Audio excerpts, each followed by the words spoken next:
Hi అందరికీ నమస్కారం. నేను మీ అనిల్ రాజ్ టీకొండ.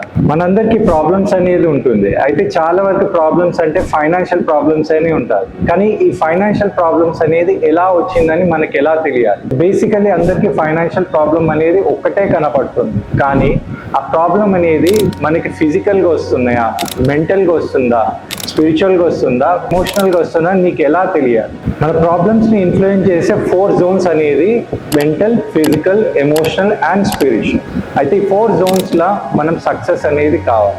ఇవన్నిటికీ సొల్యూషన్ తెలుసుకోవడానికి నేను ఒక 20 years దాకా ఒక ఇండిపెండెంట్ రీసెర్చర్గా, స్పిరిచువల్ సైంటిస్ట్గా ఎన్నో కోర్సెస్ అనేది ఆల్ ఓవర్ ఇండియా చేశాను. కాబట్టి ఐఎమ్ సర్టిఫైడ్ న్యూమరాలజిస్ట్. అంటే ఒక 2007లో నేను ఎగ్జామ్ రాసి నేను సర్టిఫికేషన్ తీసుకొని ఆ తర్వాత న్యూమరాలజీ అనే కాన్సెప్ట్ మీద ఎంతో మందికి డౌట్స్ ఉంది. మన ఛానల్లో కన్ఫర్మేషన్ ఇవ్వడం జరుగుతుంది.